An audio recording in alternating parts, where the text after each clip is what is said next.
She blended into the boarding line like a quiet shadow, the kind of person your eyes skim past without meaning to.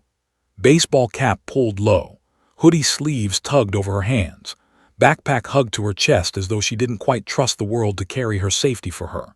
To the busy crowd at gate C14, she was just another passenger, another ticket, another seat filled on a routine American flight that promised coffee in the sky and a sunset on the other side of the country.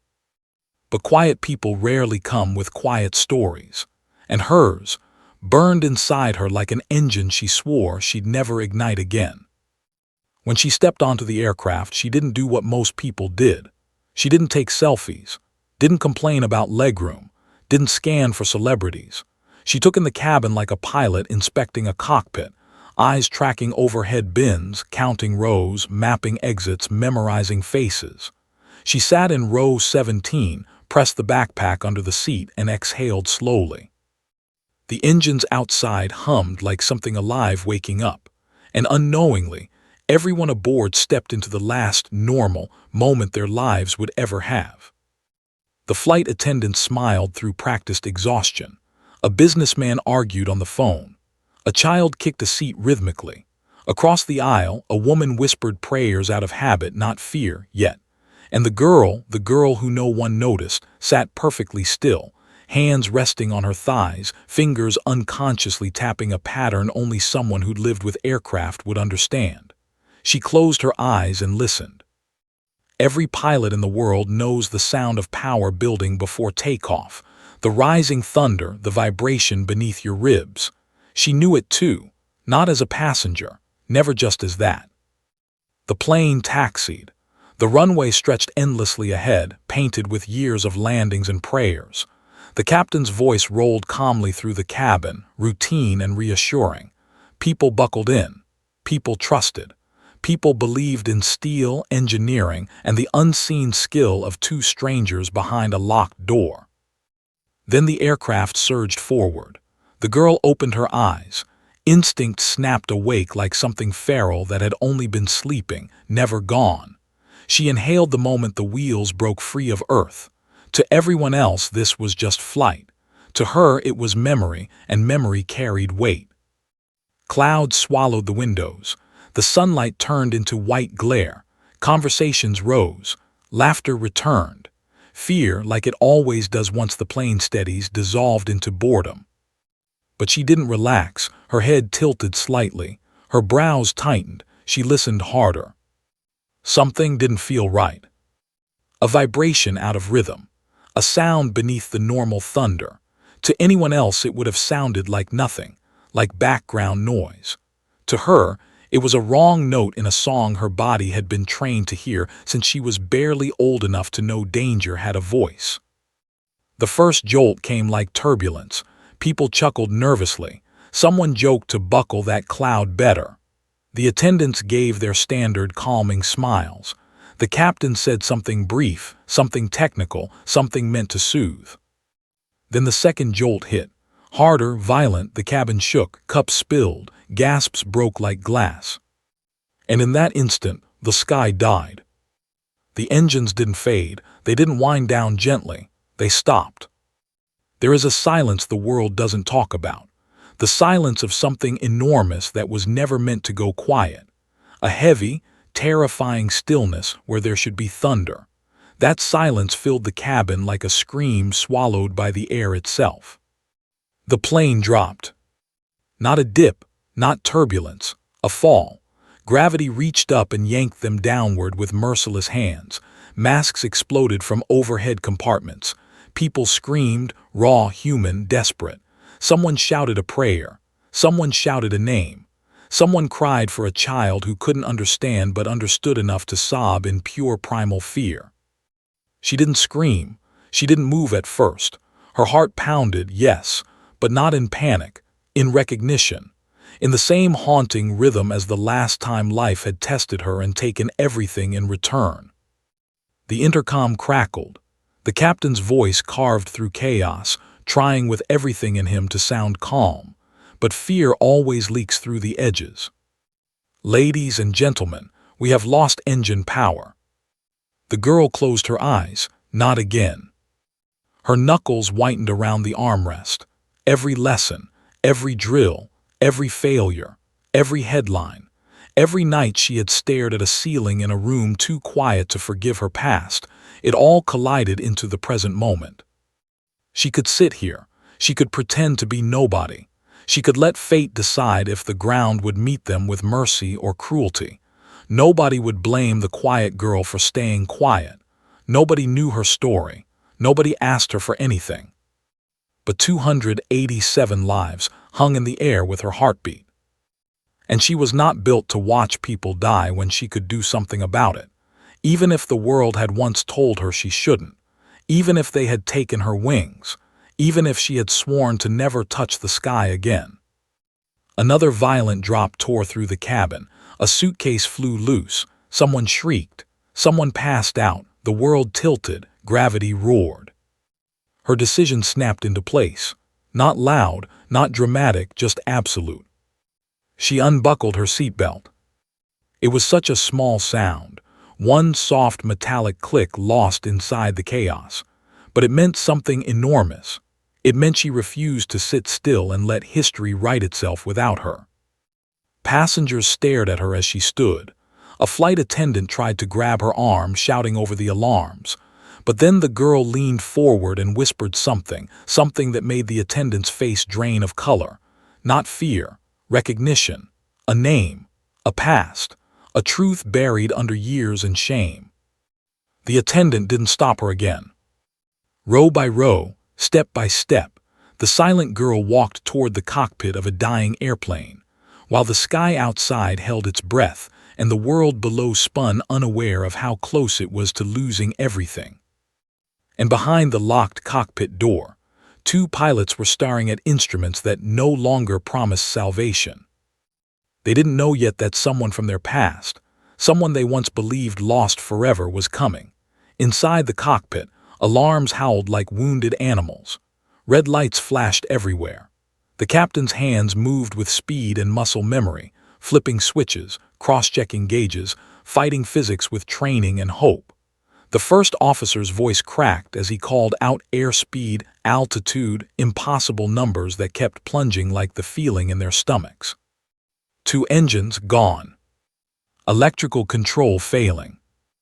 Altitude bleeding. Options dying. In the cabin behind them, hundreds of lives screamed.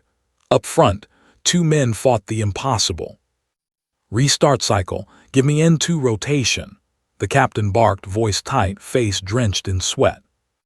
Nothing, no response, no ignition, the first officer shouted back.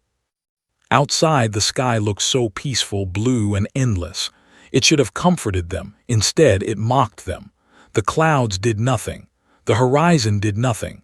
The world simply watched. They declared a mayday to every frequency that could hear it: air traffic control, emergency channels, military command. Static and frantic instructions collided in their headsets. There was talk of vectors, of glides, of altitude. There was talk of prepare for ditching, and you won't make the field. There was also the sound no pilot ever wants to hear. Silence where engines belonged. Captain, the first officer whispered, we're losing her. They both knew what that meant. Planes don't glide like gentle birds. Commercial jets are heavy, stubborn, unwilling things. Without thrust, without reliable control, gravity doesn't negotiate. The captain took a breath meant to steady himself, but it didn't. Not completely. He thought of his family, thought of the faces behind him, thought of the nightmare every pilot trains for but prays they'll never meet in real life. Then, a knock on the cockpit door. It shouldn't have meant anything. Just panic, a desperate passenger, a crew request. But the timing, the certainty of the knock, the voice that followed. It felt like the past reaching through steel. Let her in, a flight attendant shouted through the reinforced barrier, voice shaking but firm. You need to see her now. The captain gritted his teeth. This is not. She said a name, the attendant cried. Your name and the unit and the incident. That stopped him. Stopped him harder than any failed engine could. The first officer looked at him, confused, while the captain simply froze. There were some words you don't hear often. Some memories you bury because they never softened, never dulled. Some ghosts you pray never return. But apparently one had. He hesitated. Seconds mattered. Lives depended on speed. But the voice outside wasn't asking. It was commanding fate to open the door. With a trembling breath, he punched in the override and unlocked the cockpit. The silent girl stepped in. For a brief moment, time forgot it was killing them. Everyone went still. She looked older than the last time they'd seen her. Not by age, by weight, by scars invisible to everyone but those who lived through the same tragedy. She stood there not like a passenger, not like an intruder, but like someone walking back into a battlefield she swore she'd never return to. The first officer's jaw slackened. The captain's voice left him. It couldn't be her. And yet it was. Once she had been whispered about in training rooms, the girl prodigy, the natural flyer, the one instructors bragged about quietly. She had reflexes that defied physics, instincts older than her years, and a confidence that softened even the harshest commanders. And then the day everything broke. The tragedy that followed her like a shadow. The day every headline spat her name with blame. The day her wings were taken. The day the world decided she didn't belong in the sky. They had all walked away from her story with different scars, but hers had never healed. Now she stood in the cockpit of a dying airliner, 287 lives hanging below them, the world demanding a miracle from someone history had already condemned. She didn't look away, didn't apologize, didn't tremble. Her eyes scanned the panel, dead readings, erratic systems, a sky falling into earth. She stepped beside them without asking permission and anchored herself with calm that shouldn't have existed. "You've tried restarts," she said quietly. "Yes," the first officer whispered.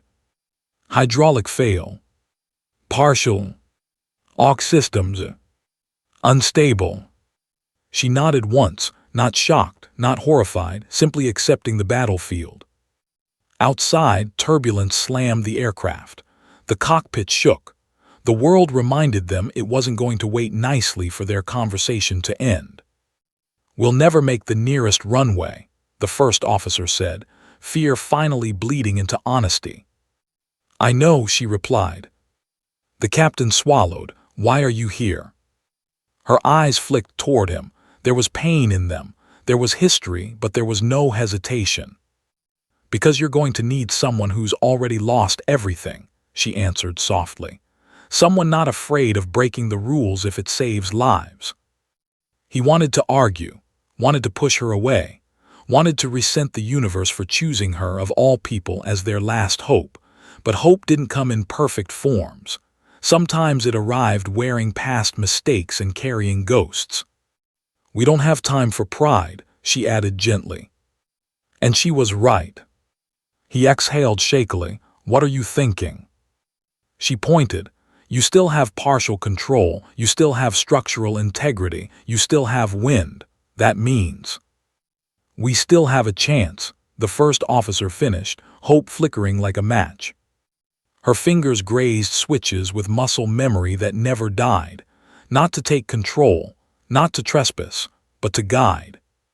The plane lurched again. A stall warning blared. The ground clawed closer.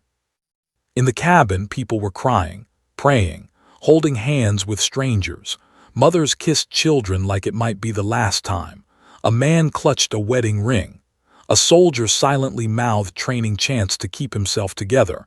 Everyone waited for pain. Except row 17, now empty. In the cockpit, something shifted, not the plane. The energy. The mindset. The fight. The captain met her eyes. They had been adversaries once, divided by tragedy and blame, but now. "Tell me what you need," he said. Not as a superior. Not as a skeptic. But as someone trusting another with his life.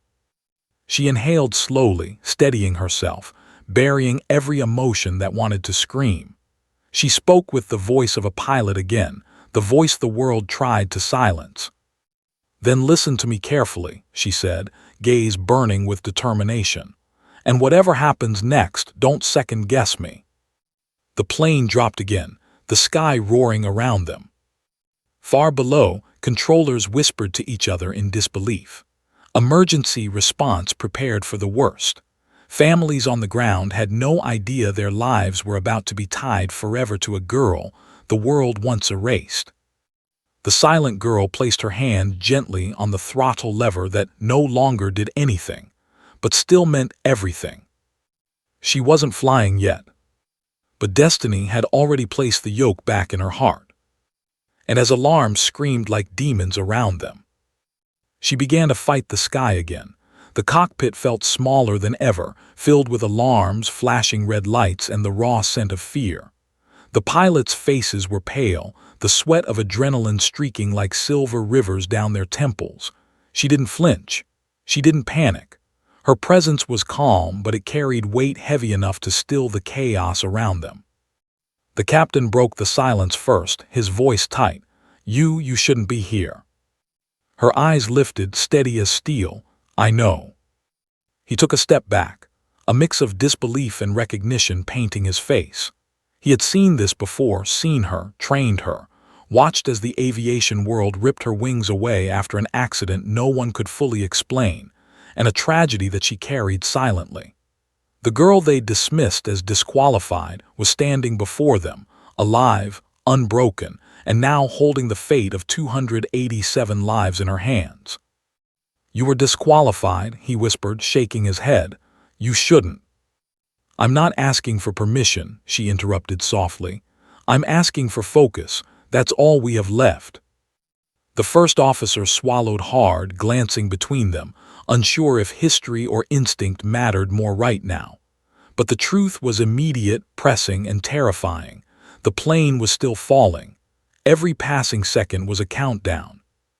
She moved toward the controls, her hands hovering over dead switches and frozen screens. Her touch was light, precise. She had memorized every function, every gauge, every sound from her years in training, the ones everyone told her to forget. And now, that knowledge was all that mattered. The captain finally spoke, voice heavy. "If this fails, we're dead, all of us." She didn't flinch. "If it fails, we still fight."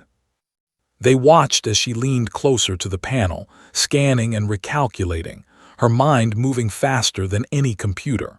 She traced circuits, interpreted alerts, and calculated glide paths in real time. Her voice remained calm, unshakable. "Hydraulics partially back online," she said, almost to herself. "Auxiliary systems can hold if we redistribute weight, adjust the flaps manually," and she stopped, breath catching as she assessed the impossible.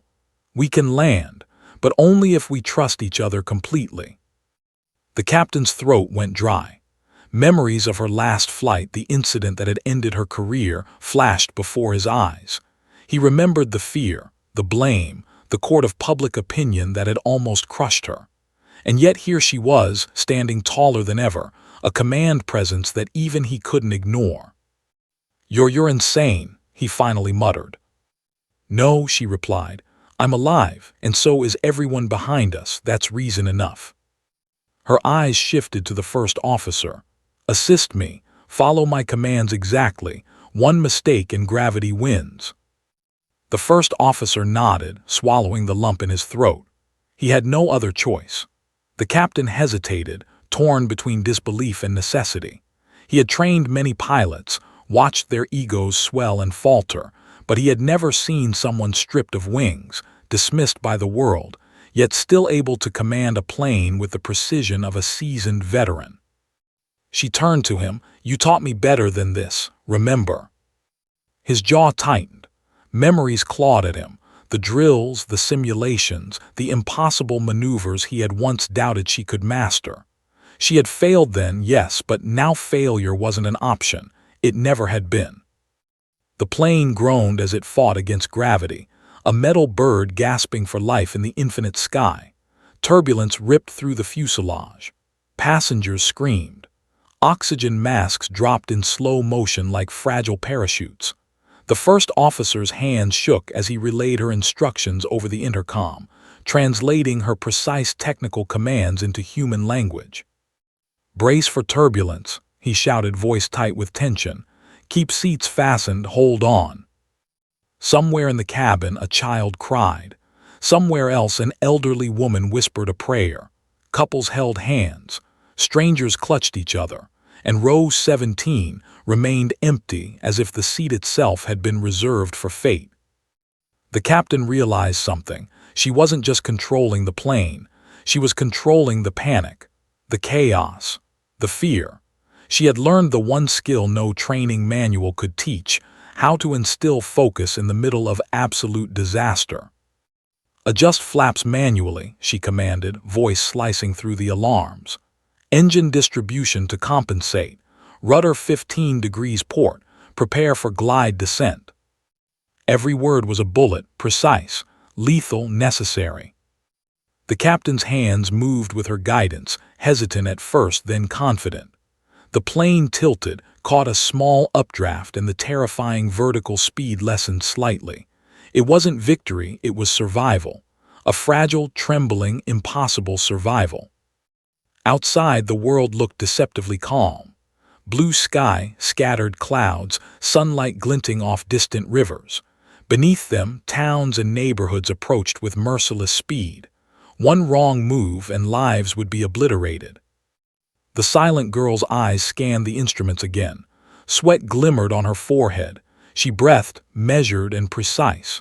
She spoke into the intercom. "Everyone, listen to me. Hold your seats. Stay calm. We're going to land this plane, but you must trust every word we say. We have seconds. Every movement counts." A hush fell over the cabin. Mothers stopped rocking their children. Hands unclenched. Eyes widened. People realized, somehow, impossibly, improbably, that someone in row 17 knew more about the dying metal around them than anyone else. And that someone was fighting with every ounce of life left in her body. The first officer glanced at the captain. He couldn't speak. Words failed. The girl they had dismissed, erased, judged, and condemned was now their only lifeline. Her gaze snapped to him. "You hesitate, we die," she said softly. "Do I make myself clear?" "Yes," he whispered, voice trembling. She returned to the instruments. Fingers danced over switches, knobs, and dead panels. Calculations ran through her mind like code: altitude, speed, wind shear, glide ratio, structural integrity. She had memorized hundreds of potential emergencies. But this was beyond training. This was improvisation at the highest stakes. The plane lurched again, screams erupted, oxygen masks swung, passengers screamed for their lives. She didn't flinch. She didn't hesitate. And in that cockpit, suspended between heaven and earth, with 287 souls trapped in steel and panic, the silent girl began to rewrite the rules of survival. Her voice was calm, unwavering, her hands steady, her mind razor-sharp. And the pilots knew something terrifying and miraculous at once. History had been wrong about her. The world had underestimated her. And now, so had gravity. Outside, the horizon dipped closer, and the countdown to impact began. But she wasn't afraid. Not yet. Because for the first time in years, she was exactly where she belonged.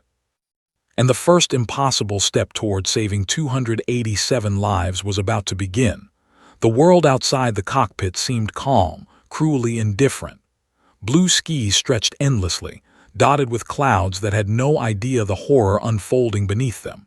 Yet inside, the air was thick with tension, sweat, and fear, the kind that could be tasted, felt, and smelled.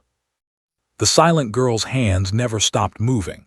Each flick of a switch, each gentle push or pull, was a calculated gamble against the relentless laws of physics. The instruments were erratic, warning lights blaring, panels failing, but she saw patterns, angles, velocities, wind shear, everything that could tip this plane from survival into disaster. "Altitude dropping 5,000 feet, the captain said, voice tight with panic. "We'll hit the suburbs in seconds if we don't stabilize." "Hold steady," she replied, not turning to face him. Her gaze was locked on the panels, her mind running faster than any autopilot ever could. "I need full rudder control. Partial hydraulics won't be enough. Compensate for port wing drag." The first officer's hands flew over the controls, adjusting flaps, stabilizers, and throttle distribution in sync with her instructions. He could barely speak, let alone process her brilliance. Every movement she commanded was counterintuitive, impossible, yet effective. Outside, fighter jets screamed past, summoned by air traffic control as a desperate escort. They were there to intercept, to guide, or, in the worst-case scenario, to destroy the aircraft before it could threaten lives on the ground. The pilots in the jets blinked in disbelief, as the dying commercial jet seemed to bend the rules of physics under the hands of someone they had written off years ago. "Lead jet, I need you to hold formation," the silent girl said calmly into the radio, almost ignoring the chaos around her. "Do not pass. Keep this corridor clear. We're not losing anyone today." She had no title, no authority, and yet her voice carried command. In seconds, the jets adjusted, flanking them, engines roaring, keeping the path open. They knew instinctively this girl was something extraordinary. The plane groaned. Metal screamed against impossible forces. Flaps shuddered. The left wing threatened to shear under the stress of an emergency glide. Passengers gripped the armrests, praying, crying, screaming. Oxygen masks swung like pendulums. Children whined. Adults choked on terror. Yet in row 17 there was no fear, only determination. "Wind shear ahead," she murmured, eyes scanning the instruments.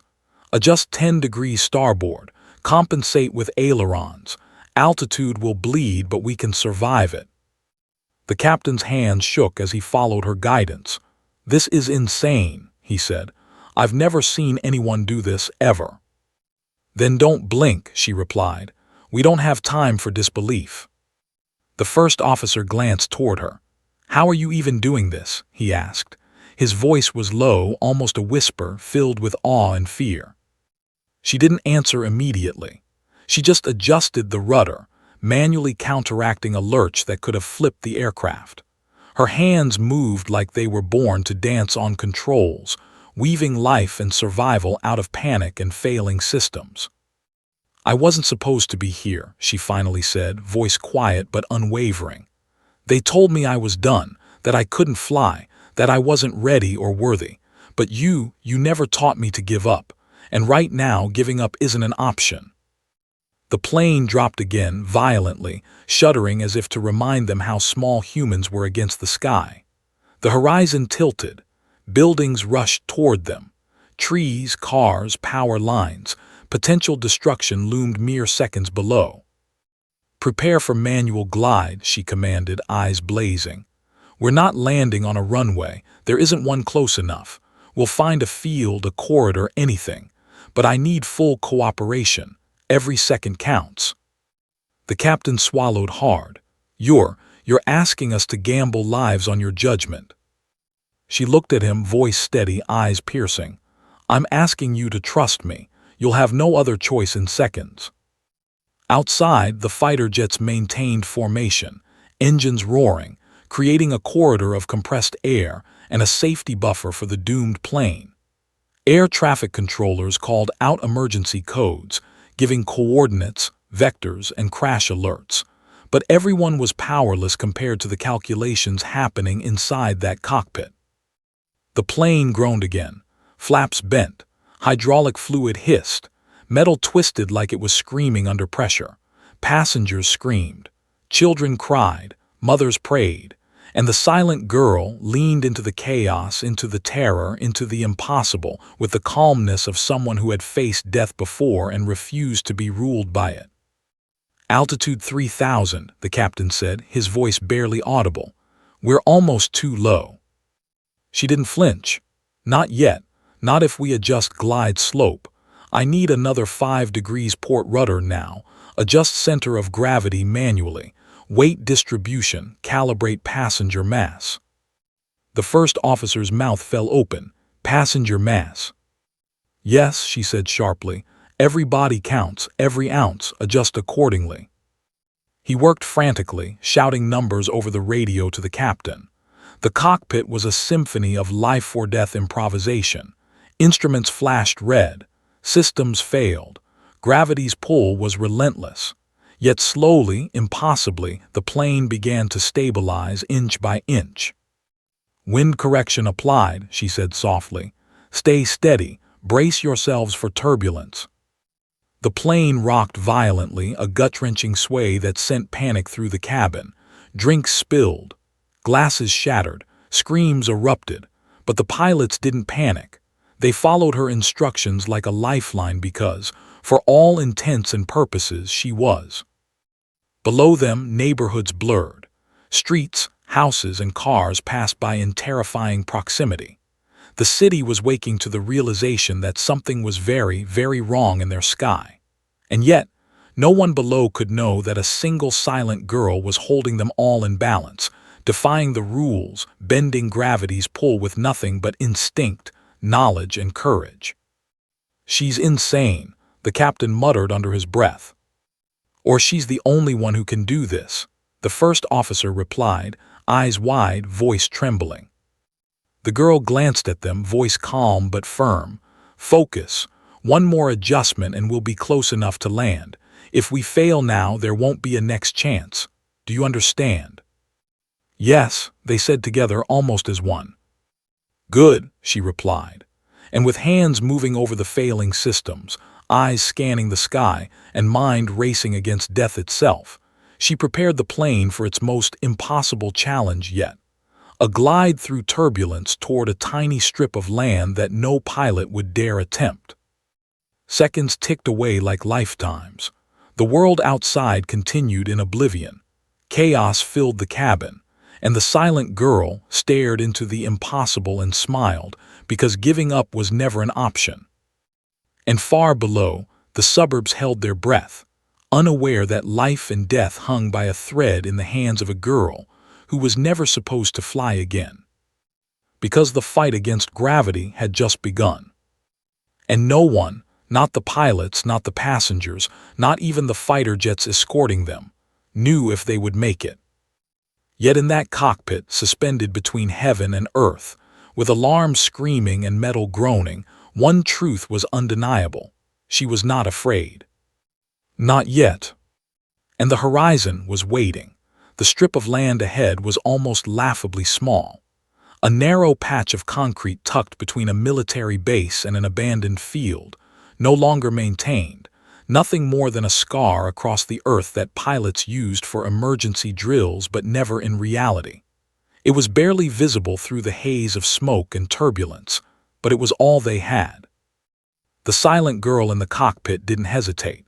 She leaned forward, eyes narrowing, scanning every detail of the dying instruments and the world beyond the windshield. Wind sheer tore at the fuselage. The plane lurched violently. Structural stress screamed through the metal as if it were alive and pleading for mercy. Glide slope is 3.7 degrees, she said quietly. We need to maintain it perfectly. Anything less and we're cutting through the houses. The captain's hands were trembling. This is impossible, he whispered. It's the only option, she replied, voice calm and resolute. We either do this or nothing. Do you want to sit here and let gravity decide? He shook his head, knowing the answer. Of course not. She adjusted the flaps manually, a delicate process requiring precision that no cockpit simulator could replicate. The left wing threatened to shear completely, but she counterbalanced it using weight distribution and subtle rudder inputs. The plane responded like a live thing, defiant but wounded, teetering between life and destruction. Prepare for impact, she murmured. Her eyes swept the cockpit. Brace yourself, this is going to be rough. Passengers in the cabin, guided by frantic attendants, gripped their seats, knuckles white, prayers escaping in whispers and sobs. Every heart beat faster as they sensed the inevitability of the coming collision. Children whimpered. Mothers clutched them tightly. Fathers whispered reassurances that even they didn't believe. The air smelled of fear, sweat, and burning tension. 300 feet, the first officer called out, voice cracking. We're almost there. Focus, she replied. Flare at 50, don't overcompensate. The plane's tires were seconds from touching the tarmac that wasn't a proper runway. Sparks erupted as the landing gear scraped the uneven surface. The fuselage groaned, metal bending, hydraulics squealing. The plane's nose dipped. Time seemed to stretch infinitely. Keep it steady, the captain shouted, trying to ignore the terror clawing at his stomach. Her hands moved instinctively, adjusting throttle and rudder, balancing the impossible.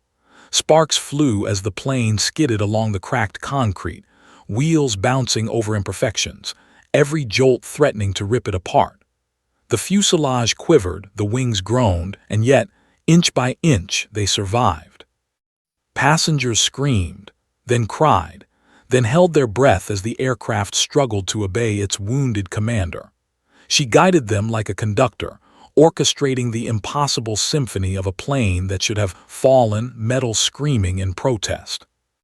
The plane lurched again, half airborne, half sliding across the narrow strip. A fire erupted beneath the wings from a friction spark. Smoke filled the cabin. Children wailed. Adults screamed. And still she didn't falter. Keep bracing, she called over the intercom, voice calm and commanding. Hold tight, we're almost safe. The tires finally found some semblance of grip.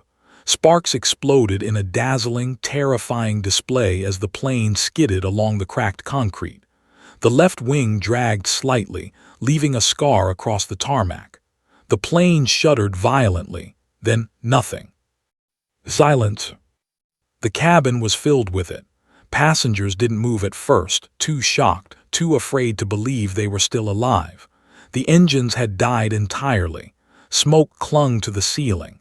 Oxygen masks dangled uselessly, and for one heart-stopping moment, it felt like the world itself was holding its breath.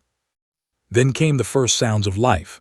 A cough, a murmur, a shaky exhale. We made it, a passenger whispered, voice trembling. Everyone okay? An attendant called, tears streaming down her face. The passengers erupted, some sobbing uncontrollably, others laughing in disbelief, hugging strangers like family. One man fell to his knees, hands raised to the sky. Children clung to parents, shaking, wide-eyed with terror and awe. The captain exhaled, voice hoarse. She did it. The first officer shook, staring at the silent girl who leaned back in her seat, chest heaving. Sweat clung to her forehead, and her uniform was streaked with grime and smoke, but she was alive. And more importantly, the 287 souls aboard were alive too. For a moment, the cockpit was filled with stunned silence. Not a single word was spoken, only the distant crackle of smoke and the soft hum of dying electronics. The weight of what had just occurred pressed down on everyone, like the gravity they had just fought. Then came the sirens, fire trucks, ambulances, emergency crews rushing onto the scene. The plane was now completely still, a wounded giant resting against the earth. Passengers began to unbuckle, slowly, cautiously, as though one wrong movement could undo everything. The captain finally spoke. Call it a miracle, he said quietly, voice filled with awe. She didn't respond. She simply unbuckled, rose, and moved toward the door. The crew followed, staring at her like she was both an angel and a ghost. Where are you going? The captain asked, voice trembling. Some things need to be done alone, she replied softly, almost to herself. Outside, the emergency crews were taking control of the scene, guiding passengers to safety. The plane smoldered behind them, a monument to near destruction, and yet, miraculously, everyone had survived. As she stepped down the emergency stairs, firefighters shouting instructions, medics rushing past, she remained calm, almost eerily so. Her eyes swept the horizon, scanning the aftermath of the chaos she had just navigated with precision and courage beyond comprehension. Passengers had begun to gather outside, whispering her name, trying to find her, to thank her, to understand who this silent girl really was. But she was already walking away, moving with the quiet determination of someone who had accomplished exactly what she came to do and nothing more. The captain and first officer watched, still seated in disbelief, as she disappeared into the chaos. They had been through emergencies before, but nothing like this. Nothing that tested skill, courage, and instinct against the raw power of nature and human engineering in such a perfect storm of terror. And as she walked away, a single thought echoed in the minds of everyone who had survived. This girl, who the world had erased, had rewritten what survival looked like. Far above, fighter jets lingered, watching the scene below. Pilots inside the jets, once skeptical, now whispered in awe, recognizing the hand that had guided a metal beast back from the brink. The plane had landed, and yet the story had only just begun. Because the girl who had saved 287 lives hadn't come for applause, she had come to remind the world that courage didn't need permission. And as emergency crews closed in, she turned toward the setting sun, silent as ever, disappearing into shadows, leaving behind only questions, and the faint, impossible hope that heroes might still walk among the unnoticed. The nation would soon hear of the plane, of the passengers, of the miracle landing, but no one not yet knew the face behind it. And that face would change everything. The roar of sirens filled the air, mingling with the acrid scent of smoke and scorched metal. Emergency crews flooded the scene, fire engines streaking across the tarmac, hoses pumping streams of water onto the aircraft's battered fuselage. Medics raced past, shouting orders, as passengers emerged from the plane, trembling, pale, crying, clinging to whoever was nearest. For a moment, the world seemed to pause, suspended in disbelief. They had survived. Somehow, impossibly, 287 people had lived through what should have been a death sentence. The plane sat on the emergency strip like a wounded giant, wings bent, metal groaning softly as if acknowledging its narrow escape. The passengers were dazed, their faces etched with shock, relief, and the raw aftertaste of fear. Children held their parents' hands like lifelines, mothers whispered prayers over infants, and strangers clung to one another as if solidarity alone could erase the memory of the sky falling. Firefighters and medics moved swiftly, checking for injuries, leading survivors away from the wreckage, guiding them to ambulances and safe zones. Cameras flashed from a distance, reporters documenting the miracle, broadcasting lived the story of a plane that should have crashed and didn't. But amid the chaos, one presence was conspicuously absent. The silent girl, the one who had commanded the impossible, the one whose hands had steered death into submission, was nowhere to be seen. Emergency personnel scanned the wreckage. They shouted her name. They asked passengers, but no one had seen where she went. Her seat in row 17 was empty. Her backpack, unclaimed, remained under the seat. Even the flight attendants who had guided her to the cockpit could only shrug, bewildered. The captain, still seated in the cockpit, watched the scene unfold. Sweat streaked down his face, dirt and grime clinging to his uniform. His hands shook as he finally released the tension that had gripped them for hours. Yet his mind raced, turning over the events, trying to comprehend what had just happened. She saved them, he muttered, voice hoarse almost to himself. The first officer nodded, equally stunned, and then she vanished. Outside, medics were attending to survivors. A father cradled his child, sobbing uncontrollably. An elderly woman clutched a rosary, whispering thanks to a God she had barely acknowledged before. Around them, the airport staff coordinated efforts, directing evacuees, ensuring no one was left behind. But still, no one knew who had orchestrated the miracle inside the cockpit. The captain climbed down the steps, stepping carefully across the debris-strewn tarmac. He watched firefighters extinguish sparks along the fuselage, the wings warped but intact. The plane had survived. The passengers had survived. And yet the one person who had made it all possible was gone. "Where did she go?" he asked the medic, though he already knew the answer. The medic shook his head. "No idea, sir. She was in the cockpit and then she just left." He turned, scanning the area where passengers were being helped. Parents hugged children. Crew members comforted the shaken.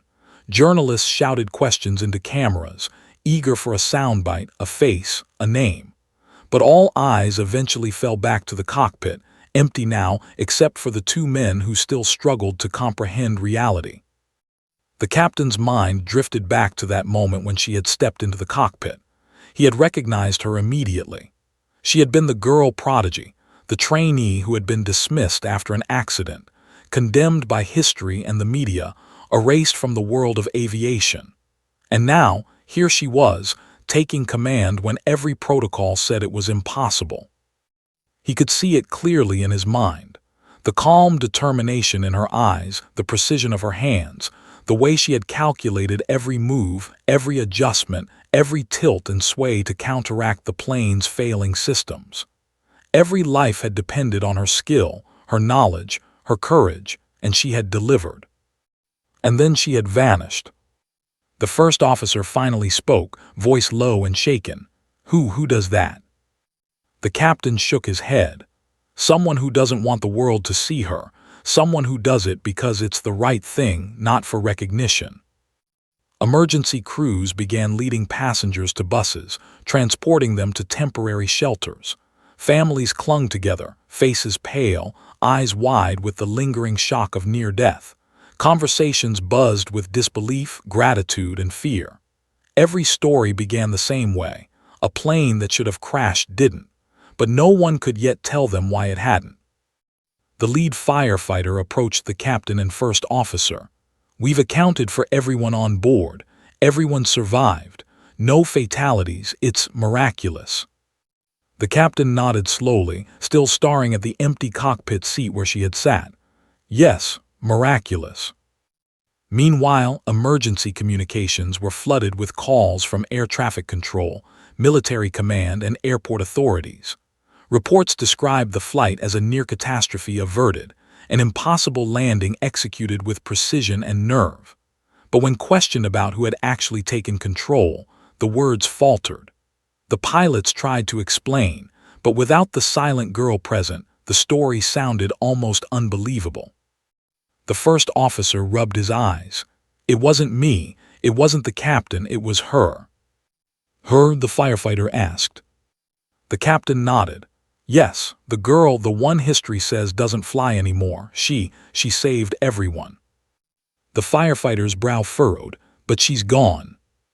"Yes," the captain said, voice quiet, almost reverent. "She walked away, just walked away." Meanwhile, passengers were being loaded into ambulances and buses. The scene was chaotic, a mix of relief, trauma, and media frenzy. Families embraced, crying and laughing at the same time. Children clutched parents, unsure if the moment was real.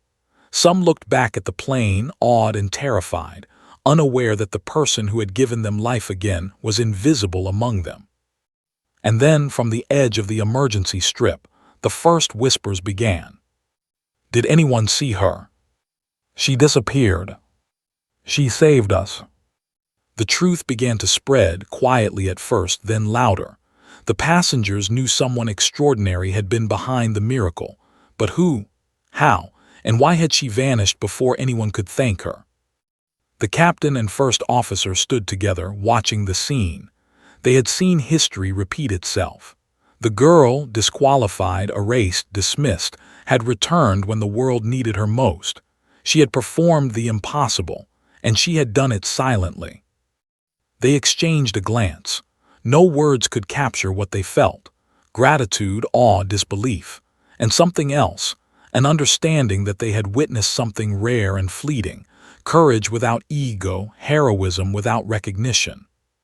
Then, as emergency crews continued their work and passengers were safely escorted away, a shadow moved at the edge of the tarmac.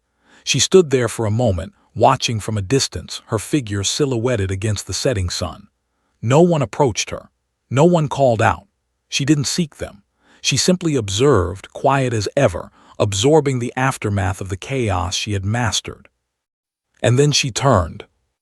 Walking away alone, she disappeared down a service road, leaving behind the wreckage, the lives saved, and the questions that would haunt everyone who had survived. Who was she really? The pilot stood in silence. Emergency crews were busy, passengers were being moved to safety, and reporters had already begun to speculate. But the truth remained hidden. The silent girl had saved 287 lives. And the world had no idea she existed. Yet somewhere deep within the cockpit of the mind, the captain knew one thing. Some heroes don't need applause. Some heroes simply appear, fight impossibility, and vanish, leaving life in their wake and questions in their absence. And as night fell, the tarmac quieted, the plane smoldered, and the sirens faded into the distance. The girl had already walked away. But the memory of her courage, her precision, and her impossible calm would linger forever. Somewhere in the distance, the wind carried whispers of her name.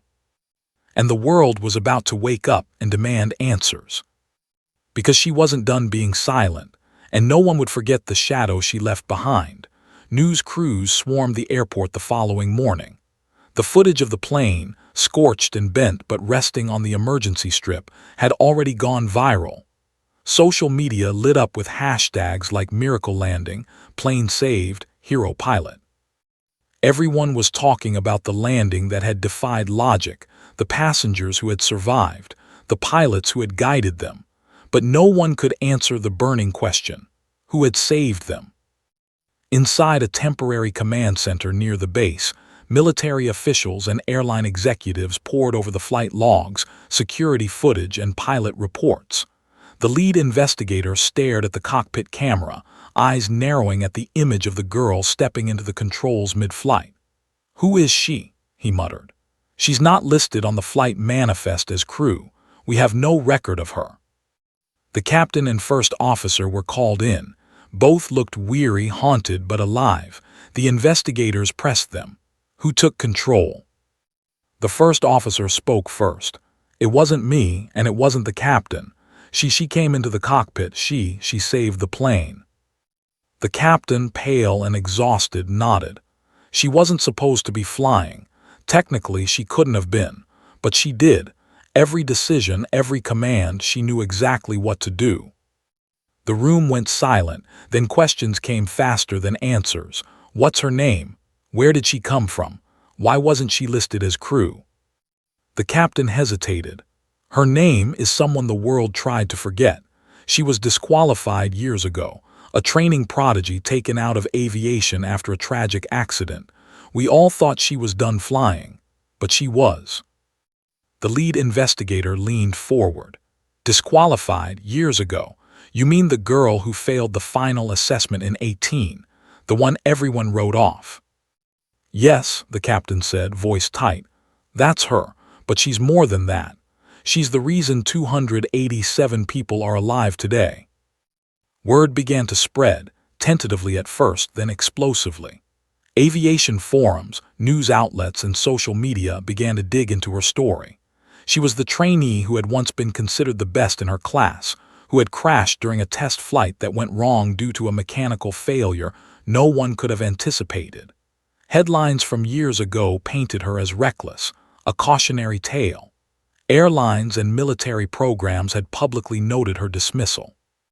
The world had moved on, everyone except her.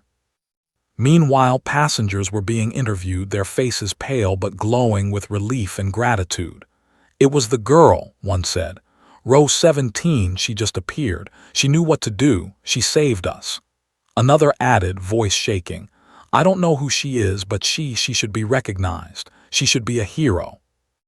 At the military base, fighter jet pilots were debriefed. They had witnessed the event from above, escorting the dying plane, prepared for the worst. When asked who had flown the aircraft, they described the same impossible calm, the precision in commands, the knowledge that defied logic.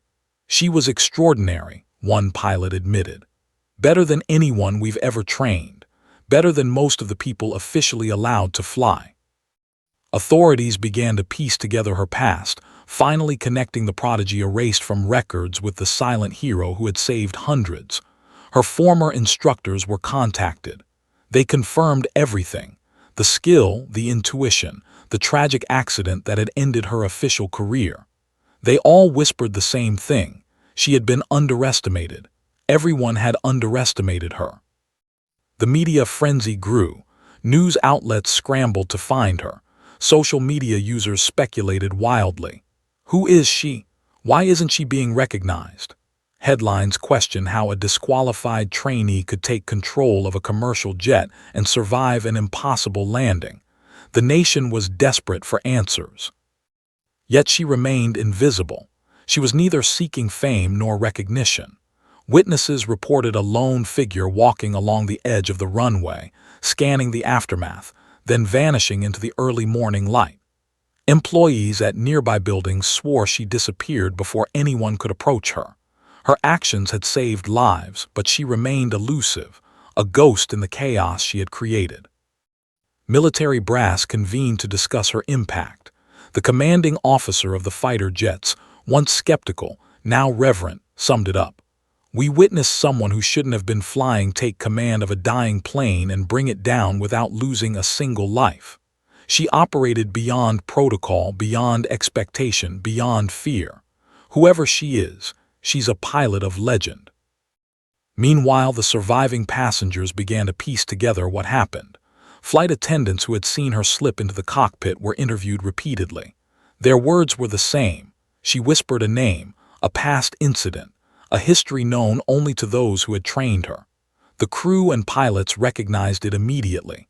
She was the girl who had been taken out of aviation. She was the prodigy the world had disowned. And now she had returned when no one expected her.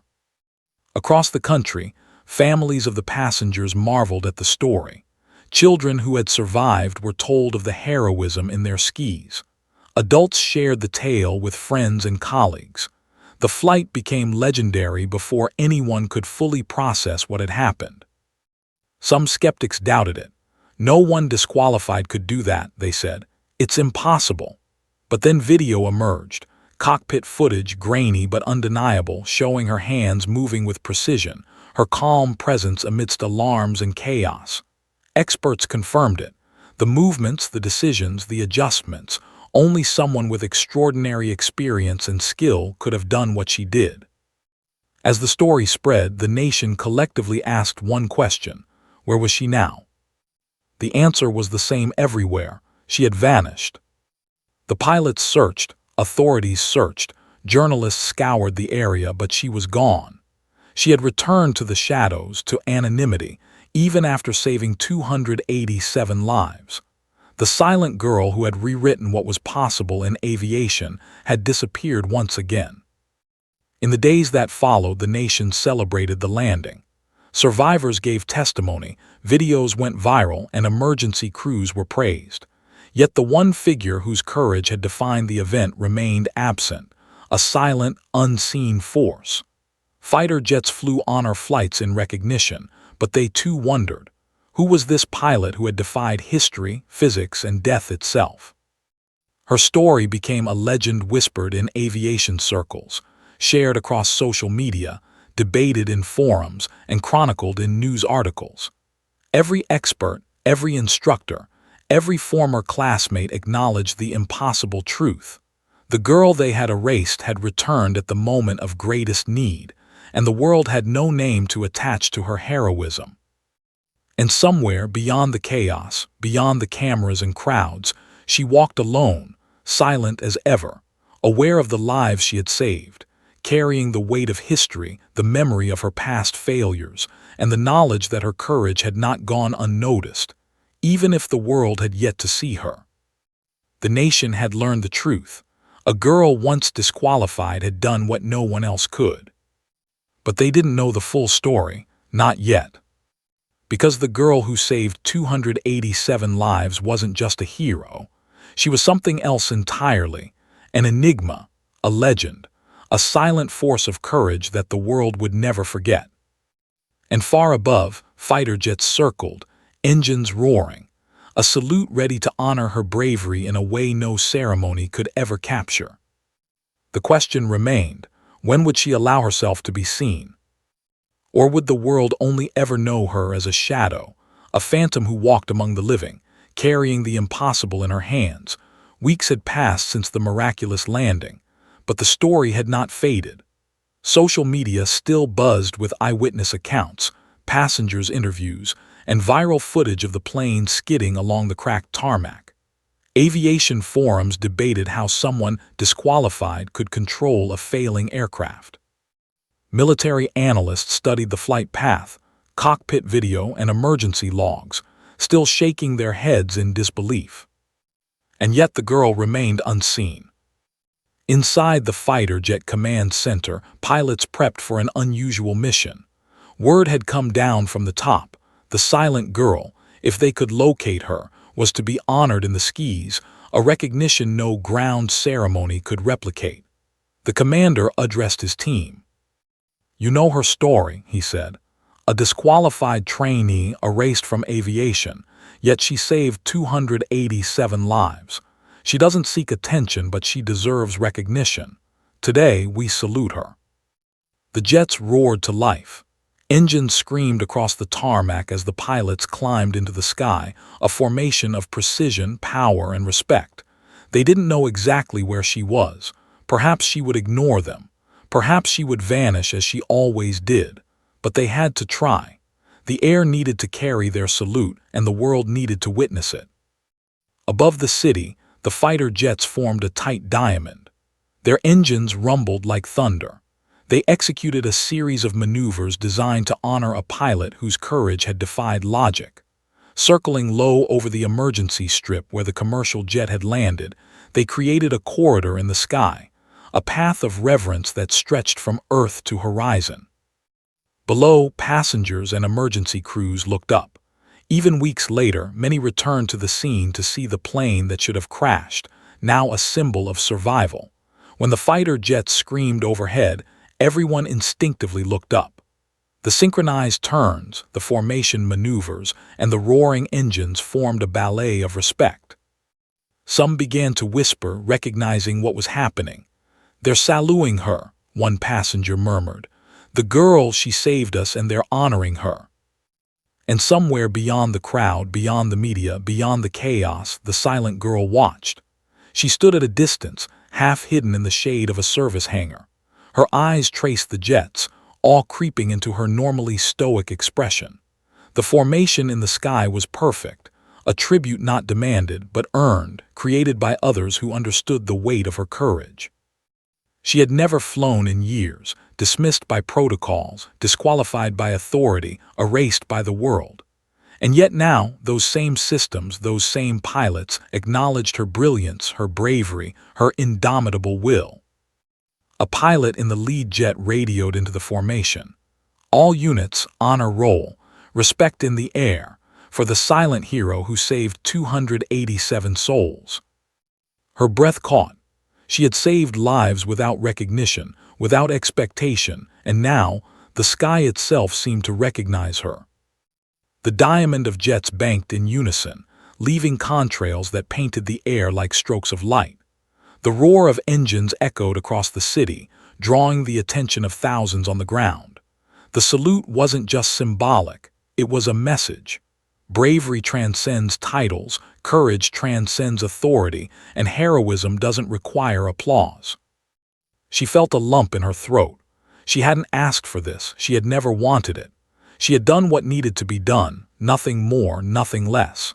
And yet, seeing the jets, feeling the vibrations through the ground and air, she understood something she hadn't admitted even to herself.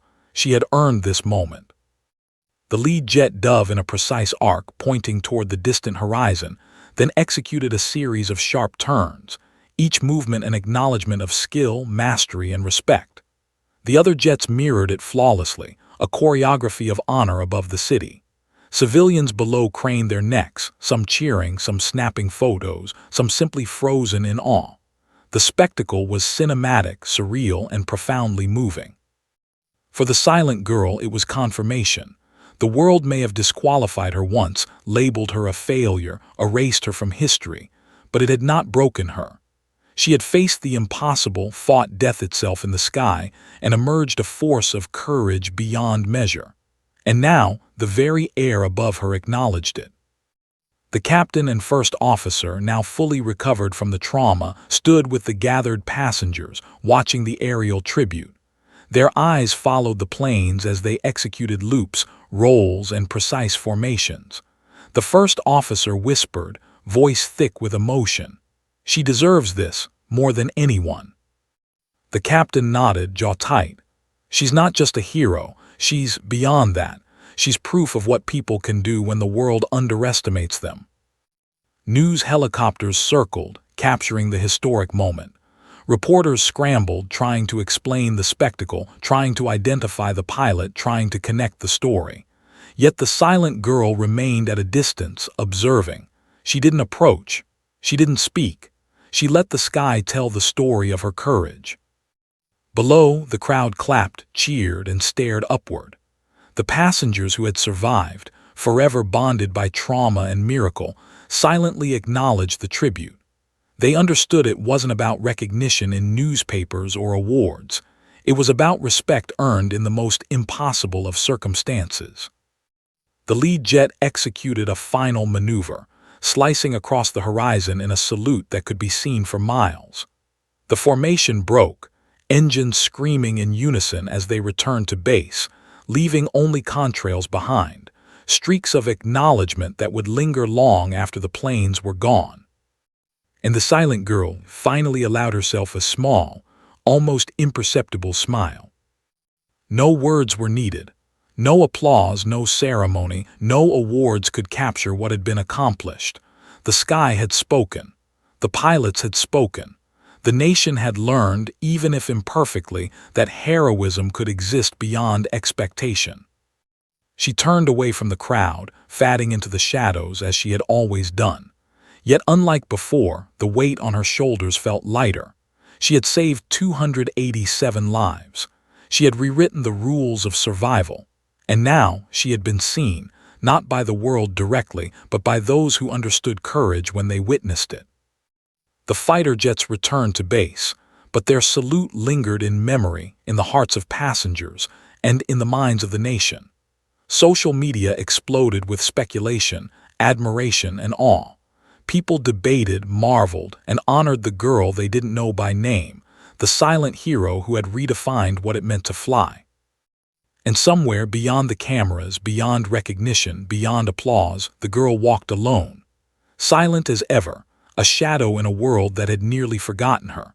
But unlike before, she carried something different now, a quiet certainty that courage, when true and unselfish, could leave a mark no one could erase. The fighter jets had saluted her, but she didn't need the recognition.